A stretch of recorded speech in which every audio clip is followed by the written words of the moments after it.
नाथ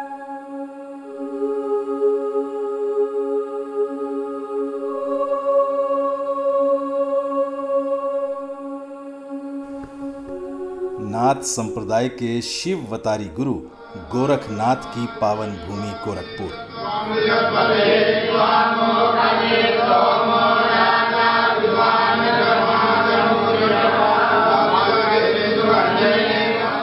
यह पूर्वी उत्तर प्रदेश का नेपाल से सटा तराई का इलाका है।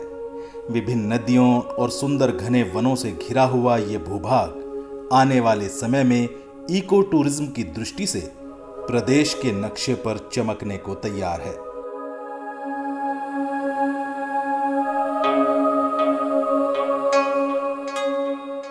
शहर गोरखपुर की पहचान 737 हेक्टेयर में फैली रामगढ़ झील से भी है। किंवदंती है कि प्राचीन काल में इस ताल के स्थान पर एक प्राचीन नगर था जो किसी ऋषि के श्राप से ध्वस्त हो गया और वहां ताल बन गया। उत्तर प्रदेश सरकार ने इसे एक पर्यटक स्थल के रूप में विकसित किया है।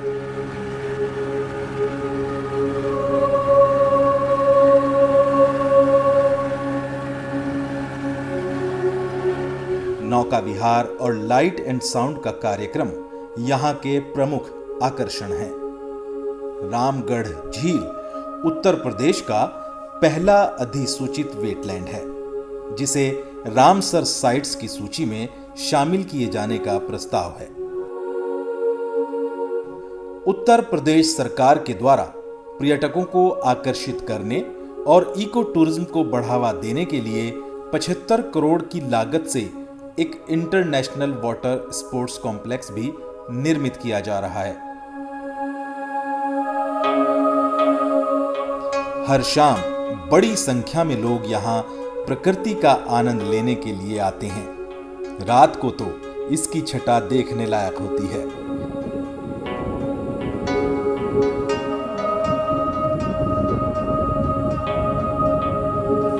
गोरखपुर शहर को इको टूरिज्म के नक्शे में सबसे ऊपर रखने के लिए यूपी सरकार ने इसी ताल से सटे 121 एकड़ क्षेत्र में शहीद अशफाकुल्लाह खां प्राणी उद्यान भी स्थापित किया है।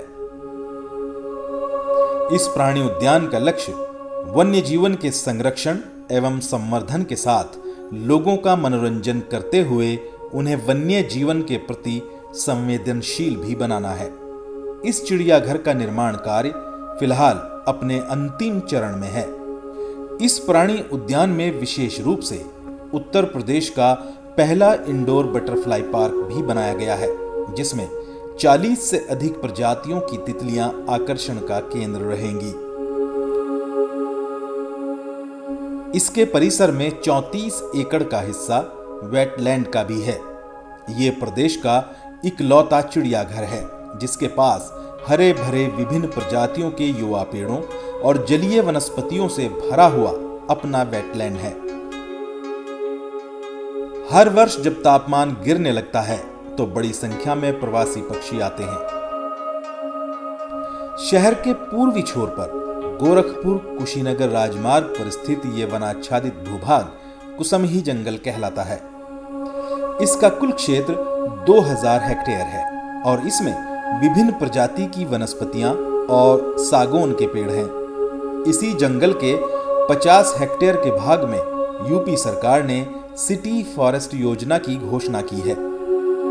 इस आधुनिक परियोजना में इको फ्रेंडली सुरम्य वातावरण उपलब्ध कराया जाएगा जिसमें नॉलेज पार्क, एडवेंचर गेम्स की व्यवस्था के साथ ही साइकिलिंग ट्रैक का निर्माण भी किया जाएगा।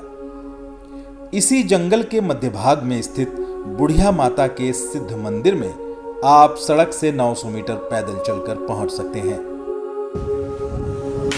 माना जाता है कि माता के दरबार में सबकी मन्नतें पूरी हो जाती हैं। नवरात्रि में नेपाल और बिहार से बड़ी संख्या में श्रद्धालु यहां दर्शन करने आते हैं और विभिन्न धार्मिक अनुष्ठान करते हैं।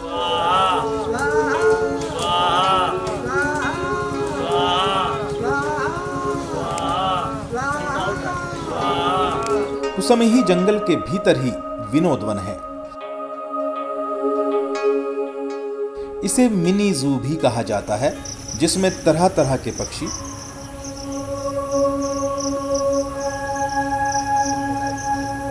सर्प,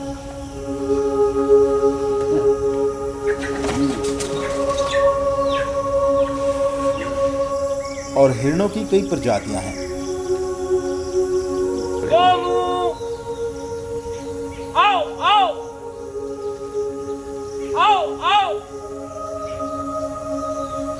ये शहर के लोगों के लिए हमेशा आकर्षण का केंद्र रहा है। इस परिसर से सटे वन विभाग का एक गेस्ट हाउस भी है, जिसका बहुत बेहतर रखरखाव किया जाता है। परगापुर ताल महाराजगंज जिले के आनंद नगर के पास स्थित है। 69 हेक्टेयर का ये विशाल जलाशय अपने अद्भुत सौंदर्य के लिए जाना जाता है। इसका अद्भुत विस्तार इसे अपने आप में अलग बनाता है। परगापुर ताल को उत्तर प्रदेश सरकार कछुओं और मगरमच्छों के प्रजनन एवं संरक्षण केंद्र के रूप में विकसित करने और इसका सुंदरीकरण करने जा रही है। आने वाले समय में यह इको टूरिज्म का प्रमुख केंद्र होगा।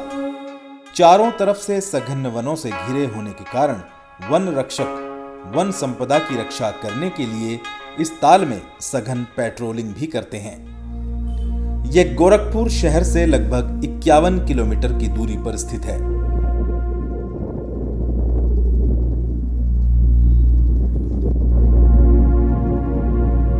इसके किनारे पर प्राचीन लेहड़ा देवी का मंदिर एक सिद्ध स्थान है।